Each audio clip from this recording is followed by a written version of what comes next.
Señoras y señores, gracias por continuar con nosotros. Llegó el momento de los deportes, pero aunque Juan Carlos Santana, el Choco, no está aquí, hay muchas noticias deportivas, especialmente para la gente que está siguiendo el round robin de la Liga de Béisbol de la República Dominicana. Yo diría que, ¿cómo es? Cuando se daña uno, consuelo de tonto. Mal de muchos, consuelo de tonto. Ahora está la situación, mal de mucho y consuelo de tonto, porque las Águilas y el Licey están igualitos dentro del round robin. Ayer los Gigantes le ganaron al Licey 3 carreras por 0. Lo blanquearon, cosa que se ve muy poco, no solamente en un round robin, sino en una temporada completa. Los Gigantes le ganaron a los Tigres 3 carreras por 0, mientras que por otro lado las Estrellas dispusieron de las Águilas Cibaeñas 4 carreras por 3. Esto lo que hace sencillamente es que pone más competitivo el round robin del béisbol en la República Dominicana. Por el momento, los Gigantes tienen 9 ganados, 4 perdidos. Las Estrellas tienen 7 ganados, 6 perdidos. El Licey tiene 5 ganados, 8 perdidos. Y las Águilas Cibaeñas tienen 5 ganados y 8 perdidos. Como ustedes pueden ver en la tabla de posiciones, ahí los Licey y Águila están en los 2 últimos lugares, pero empatados. O sea que habría que esperar los juegos del día de hoy para ver cómo van a quedar finalmente.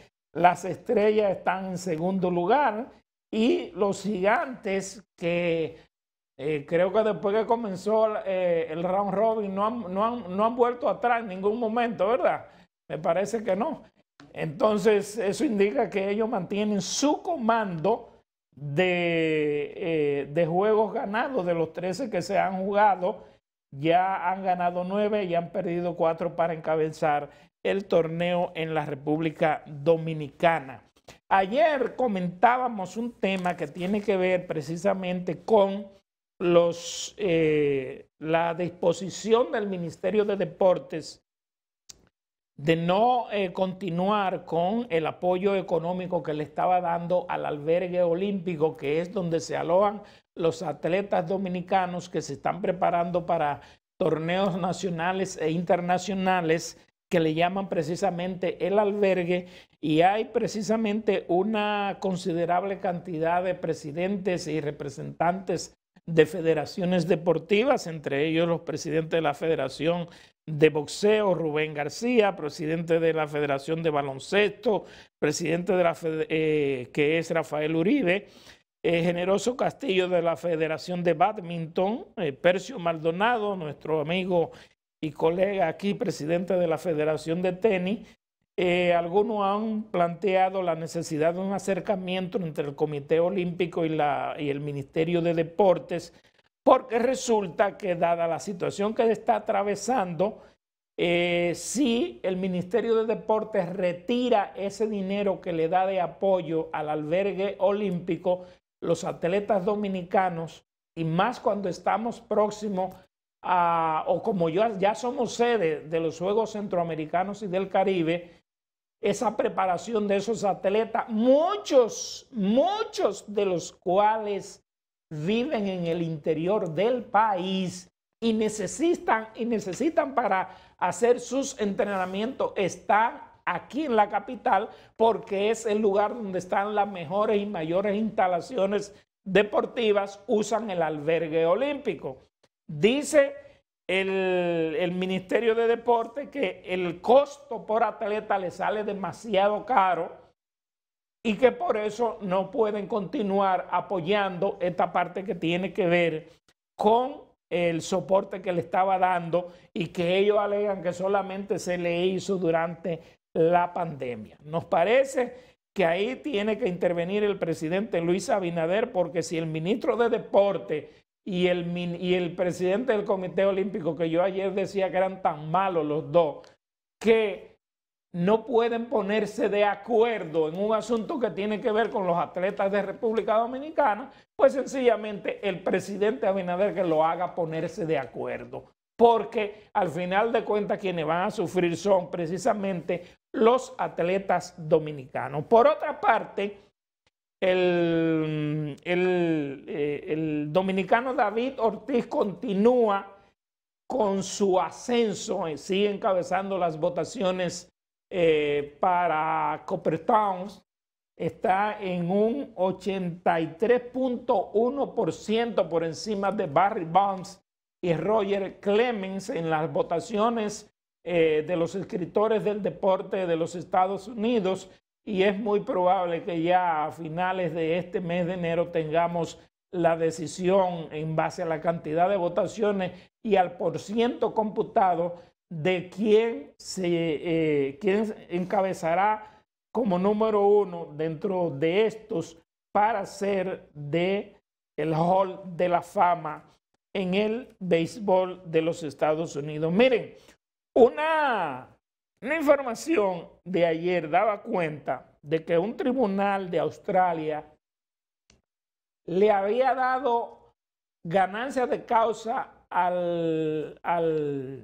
tenista Novak Djokovic, que había ingresado a territorio australiano sin la vacunación correspondiente. El juzgado, la instancia que él elevó, le dio ganancia de causa para competir en el torneo de Australia. Pero ¿qué sucede? Hoy aparece otra información donde dice que este señor Djokovic había mentido en la tarjeta de embarque para llegar a Australia, en la que se le preguntaba que a dónde había viajado en los últimos 15 días. Resulta que Djokovic puso que no había viajado a ninguna parte, pero resulta que las indagatorias de las autoridades australianas señalan que había viajado de Serbia a España y incluso lo soportan con referencia. Ese es un breve resumen de lo que tenemos que ver con los deportes a nivel de República Dominicana, y además de varios actos que se celebraron ayer. Bueno, hay que felicitar a Neftalí Ruiz, el periodista Neftalí Ruiz del área deportiva, fue designado como director de Relaciones Públicas del Comité Olímpico Dominicano. Una buena designación, y varios actos que se celebraron ayer en conmemoración del aniversario del fallecimiento del equipo dominicano de béisbol, especialmente de Santiago de los Caballeros, que falleció durante la tragedia de Río Verde en el 1948, y que todos los años se hace un ceremonial en Santiago para recordar la crema innata del béisbol de la República Dominicana, que falleció en un accidente de aviación que provenía, un avión, una aeronave que provenía de un intercambio que habían sostenido en Barahona.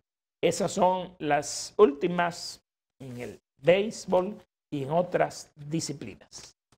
Yo creo que fue un resumen bastante amplio.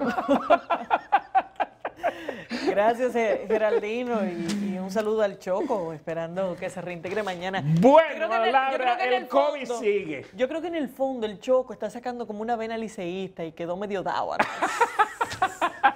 Choco, ¿tú oíste lo que dijeron? Bueno, vamos a ver. Choco, ¿tú oíste lo que dijeron? El COVID sigue, sí, efectivamente, Geraldino. Miren, la cantidad de casos de personas que sencillamente están dando positivo es impresionante. Y esos son los que dan positivo porque se realizan una prueba. El asunto de la gripe que anda, que en muchos casos podemos estar seguros de que sencillamente se trata también de casos de COVID y que desincentiva que mucha gente se realice una prueba que realmente tenga un resultado claro, que en ese caso debería ser una PCR, pero mucha gente o no se hace la prueba o se hace una prueba de antígeno que todo el mundo reconoce, o más bien los expertos reconocen, que tiene un nivel de precisión muchísimo menor en sentido general.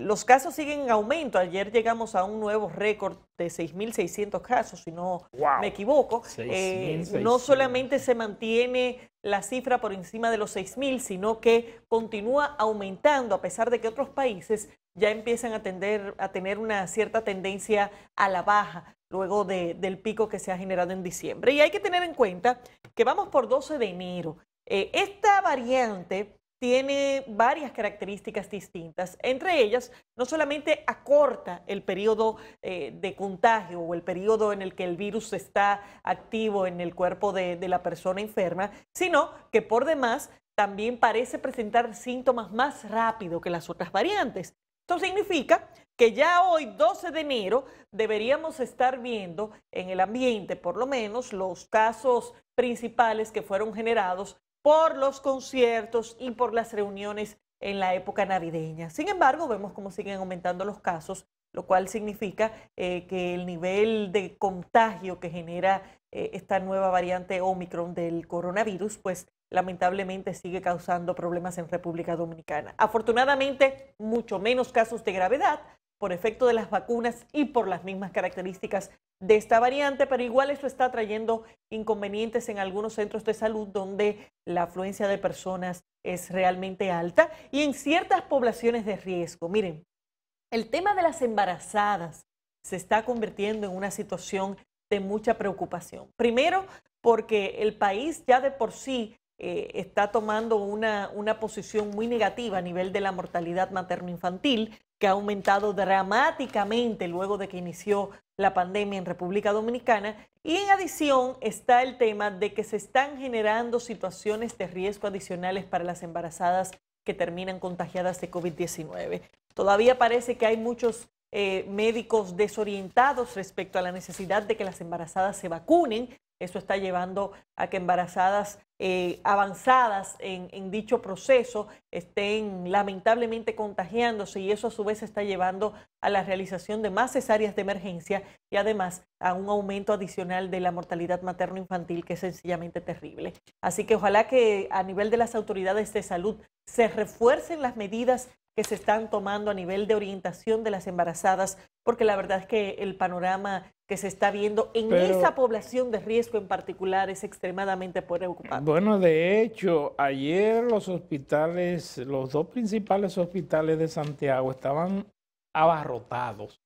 Estaban llenas todas las camas que tenían disponibles para pacientes del COVID. Y se informa que algunas embarazadas incluso tenían que devolverla a sus casas o a clínicas privadas por la cantidad de personas que habían ocupado las camas correspondientes al área de COVID, lo que indica que, como dice Laura, ayer tuvimos un nuevo récord que no sabemos hasta dónde podría llegar, a pesar de que dice la Organización Mundial de la Salud, la OMS, que no cree.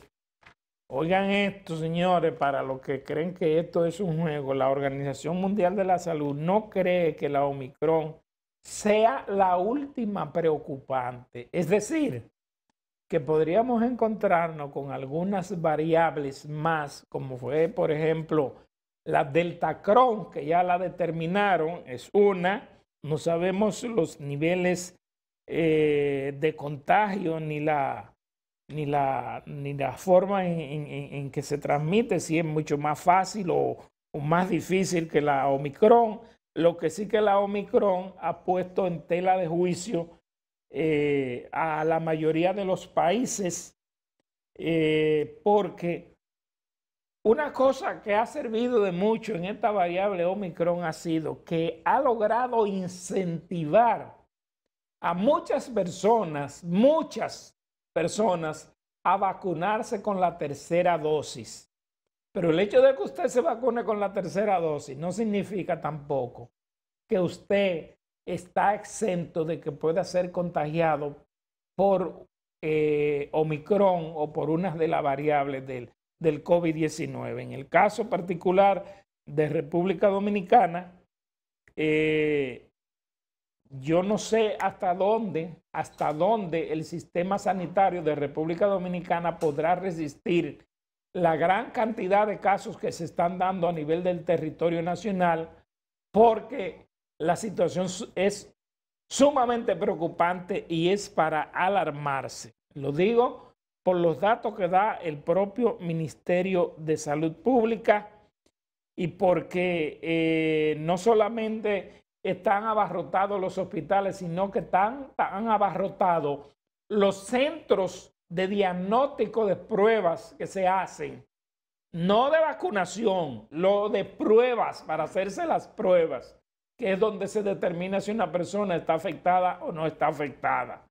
Entonces, a esto se agrega de que ayer el ministro de Salud Pública había dicho que no necesariamente había que circunscribirse a la resolución que habían emitido el pasado viernes, en donde se decía que solamente se podía tener una licencia médica de 7 días, sino que todo dependerá de la decisión que tenga que tomar el médico junto con el paciente, pero que el ministerio no se iba a meter en esa parte, a pesar de la resolución que habían dictado el pasado viernes de la semana pasada. Pero indiscutiblemente, nosotros no sabemos cuál sería la situación del gabinete de salud en este momento, en el día de hoy, frente a un nuevo récord que tenemos y a la insuficiente capacidad que ya se está verificando. Por ejemplo, también el caso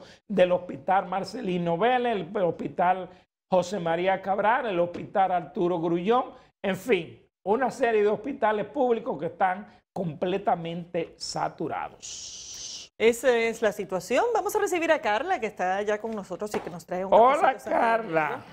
¿Qué tal? Buenos días, Carla. ¿Cómo estás? Muchas gracias, dama. Muchas muy gracias. amable de su parte. En un comentario breve, Geraldino, en el día de ayer se inició la discusión del intento de modificar la ley de partidos y la ley de régimen electoral. Es una discusión que tuvo lugar en la Junta Central Electoral y donde los partidos evidentemente son los que tendrán que asumir la responsabilidad de buscar soluciones a estas leyes que en algunos casos tienen problemas desde el inicio por supuestos consensos que se dieron en los hemiciclos y que al final terminaron con contradicciones internas en la misma ley, pero también por la intervención del Tribunal Constitucional que paulatinamente ha ido, creo que es la expresión que mejor refleja lo que ha ido pasando, ha ido chapeando estas leyes y todas las situaciones que se presentaron allí, las disposiciones imprecisas, inconstitucionalidades, redacciones que no se corresponden con lo que debería ser una regulación electoral constitucionalizada. Al final de cuentas, esto lo que ha llevado es a una incertidumbre jurídica importante dentro del sistema electoral. Dicho eso y recalcando la importancia que tiene que se puedan ajustar estos proyectos, quiero insistir en que hay que tener muy en cuenta el tiempo con relación a este intento de modificación. Ya estamos en el 2022, estamos prácticamente a 2 años de las elecciones del 2024. Ellos pospusieron la reunión que tenían, después de algunos debates la pospusieron. No recuerdo para qué fecha. Sí, bueno, no es solamente que se pospuso, es que esas serán reuniones de muchas rondas, pero se llegaron a discutir múltiples puntos y eso seguirá siendo así, porque son ejercicios intensos y extensos, donde por demás los partidos políticos son muchos y tienen posiciones a veces muy distintas con relación a los temas. Pero quiero insistir en el tema del tiempo, porque estamos en 2022. Según nuestra Constitución, en febrero del 2024 debería haber elecciones municipales, aunque ya hay personas que están planteando la posibilidad de que se modifique ese aspecto, para lo cual habría que modificar la Constitución y no las leyes. Pero bueno, mientras tanto, estamos prácticamente a 2 años de las elecciones Que yo nunca municipales y entendí estas eso. modificaciones todavía no se han realizado. Yo nunca entendí eso. ¿Por qué no sé? ¿Por qué fue que modificamos las elecciones municipales para febrero? Para separar las elecciones por ¿Pero el tema por qué? por el arrastre presidencial. Y no el arrastre en el sentido de que se sumen votos, sino por la influencia que las elecciones presidenciales tienen en los resultados electorales. Primero a nivel congresual, que siempre es evidente, y eso se quiso separar de la parte municipal. Eso lo que ha terminado es dejando dos elecciones separadas, muy cerca, con un gasto electoral que sencillamente se duplica porque estamos realizando dos elecciones,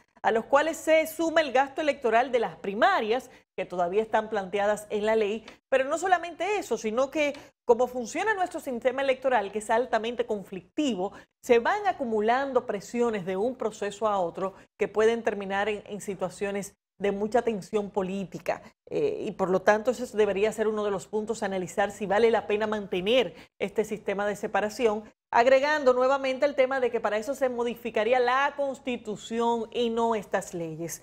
Pero parte importante de los problemas que se tuvo con estas leyes fue la prisa en aprobarlas y en buscar una salida para que pintadas para las elecciones de 2020. Y de esa forma, la ley de partidos se aprobó en agosto de 2018 y la ley de régimen electoral se aprobó en febrero del 2019. Significa la de partidos un año y medio antes de que se tuvieran que realizar o preparar las elecciones del mes de febrero y un poco menos para las primarias de octubre de 2019 y en el caso de la ley de régimen electoral exactamente un año antes de la realización de las elecciones de febrero del 2020.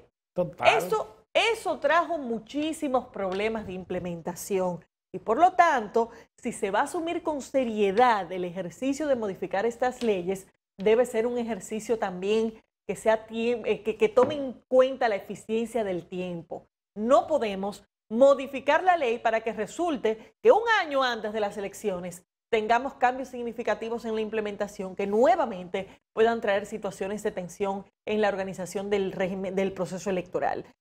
Así que hay que hacer un llamado, sobre todo a los principales partidos, para que en un ejercicio de responsabilidad lleven estos debates de forma racional, pero sobre todo de forma eficiente, para que se puedan aprobar cualquier modificación que se vaya a introducir estos proyectos en el corto plazo.